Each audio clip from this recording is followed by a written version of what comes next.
It looks like we are getting him on the line right now. I can tell you that it's nearly 300 pages of amazing images and moments from, again, the most popular sports league in the world. This isn't a full retrospective of the man's career. This is just what he's done in the NFL, and what he's done in the NFL is prolific. You can order yours today, and it makes an awesome holiday gift. Zagarisbook.com, Zagaris book.com, and he is booked to join us right here and now on Damon and Ratto. Michael, thank you very much for saying hello this afternoon. How you doing? Good, man. You guys must be out of real news stories if you've got me on. Well, how about this? Ray and I have already admitted we don't like helping anyone sell anything unless it benefits us directly. But both of us were sent copies of this book, and it's the rare time where Ray and I have brought something up like, hey, have you gotten this? Have you seen how nice this is? And we were legitimately impressed by it. So we said, of course, we'd like to talk to you today. And it's great to have you. Thank you for joining us. And I mean it, man. This is a special, special book, and obviously you put an awful lot of love into it. Yeah, you know what? Thanks, guys, first. But, yeah, it's 60 years of work, and in one sense, had it not been for the pandemic, it would have been hard to get any of this together because I'm still working for two teams, and now working for one team is almost too much. So it gave me time to go through stuff that I probably never would have looked at again had I kept on doing what I'm doing right now. Do you have more sports photos in your collection than you do rock photos? Because that was the other thing you did. You did rock shows for probably almost as long as you did sports teams. Well, I did rock and roll for about 10 years, and I finally segued out of that because I was doing that as well as the sports. But I mean, the thing with rock, everything started to change really with both music and with sports because it became corporatized. And what I was doing with the bands started to go away because the record companies, they became involved and they didn't want to pay much, but more importantly, they wanted to control everything. And you know what? With both of these things, I did it because it allowed me to become what I was shooting while I was doing it. You can't do that anymore. I mean, the camera was always merely an entree for me. The way, if you're a Coke dealer, cocaine was your entree to whoever you wanted to be. And as we're laughing, we also know it's true. And I knew with the camera, that was the way in the door. And then, the fact that I played ball all through college, both baseball and football, I missed that when I stopped playing, not the actual playing, but the hanging out, the camaraderie. I mean, where else can you go from 8 in the morning till midnight and you're basically still in high school? Are we talking about cocaine still? Because 8 in the morning to midnight, I could see how that would help. Well, you know what? We can laugh about that.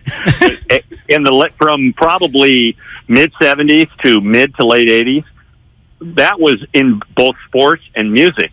And by the way, it was also I'd go to weddings in the city, and at the weddings there'd be federal court judges, the DAs, attorneys. Everybody's getting high, and the irony to me was, and tomorrow they're going to go and sentence poor people to prison for doing what they're doing right now. There you go. Michael Zagaris here on 95.7 The Game. The book is Field of Play, 60 Years of NFL Photography. It truly is magnificent. In your lifetime, can you even guesstimate how many actual photographs you have taken? Are we north of 1 million at this point, do you think? You have as good an idea as me. I've never been into, numbers or anything like that. I just kind of do it. Probably a lot, and with the advent of digital photography, you take even more. Well, and you just walked me right into my next question, because I've always how much different has photography become for you in the digital age? Like, do you have some warm spot in your heart for the discovery of the images that you captured in a dark room hours after you actually took the photos and it's all revealed to you as you're dipping it in the trays? Or do the instant results of digital photography, just as convenient as it is, make you prefer the new technology? I mean, they each have strengths and weaknesses. I think, like most people, I hate to have to change, even if the change is going to ultimately be for the better. The problem, I still think you don't get, especially with color, and even black and white, the clarity, the sharpness, the contrast with digital that you did with film. Now, that being said, there are things you could shoot digitally that you couldn't have shot in a million years with film because you just didn't have the light and you couldn't bring things up or down. The downside of the digital thing is you have a lot more imagery, and your production time after you shoot, it's, after a game, I'll go back, I'll download, then I'll edit between what I do for the team and for Getty. That's a day. In the old days, after a game, you dumped your film and your slides at the lab. You picked them up, and then, I'd spend a day in the dark room. Now everything is immediate. Everybody wants it right now. Right. And when I say right now, I mean yesterday. Within 20 minutes after you've taken it. It's like, what? And they don't want, nobody wants to pay for your time. And that's another thing. I'm going to say this right now. Anybody that wants to make money shooting sports or music, forget it. It's not about that. I always tell people I feel like I've never had to work a day in my life because I have a great passion for what I do. I love what I do. And so I feel like I've never worked a day in my life. And when I look at my bank account, I feel like I've never worked a day in my life. Well, hopefully this book changes that. I think the book will change things as far as print sales, but, unless you're Anne Rice or Stephen King, you don't really make money on a book. That's kind of like your calling card. And for me, it's kind of a life's work, and it's my mirror that I held up, and then I can share with other people so they can see what it's like. And with this book, it's not your regular sports book or football book. It's not just action. It's a lot of behind-the-scenes stuff that most people never see. And more and more now, there's no way you'll ever see that again because the people that run the show, they want to control what you see. And that's the most important thing, corporately. The leagues want most of the money, but they also want to control the narrative. Toward that end, I was going to ask, is there anybody still doing it the way you do it with the level of access you got? Or are you the last of the breed? I'm probably the last of the breed. And it's not because I'm that cool or nobody can do what I do. It's because they won't let anybody do when I'm done, no matter what they'll say, they'll be like, hey, change the locks and don't ever let anybody like that in here again. There's a lot of places that said that about you, though. Yeah. Hey, and as we're laughing, we know it's all true.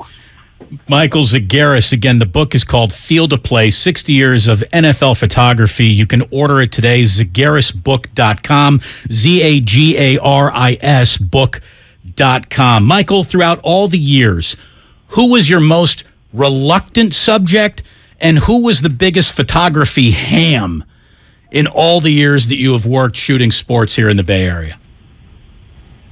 Well, the most reluctant, if that's even the right word, would have to be your friend and mine, Barry Bonds.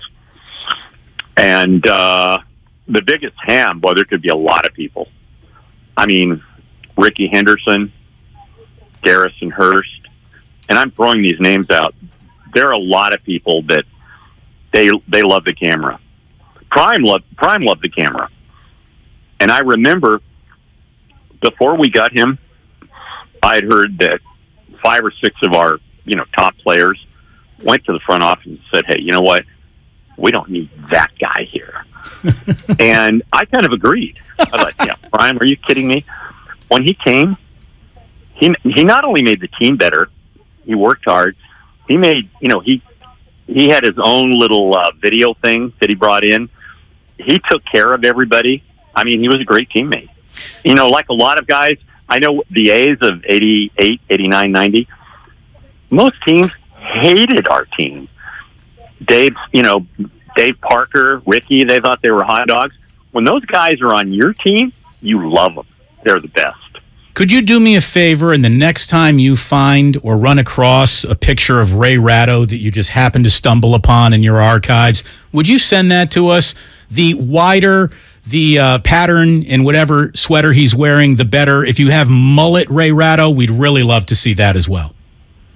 Maybe Ray Ratto passed out in the bathroom of the Babuhe, the punk crowd.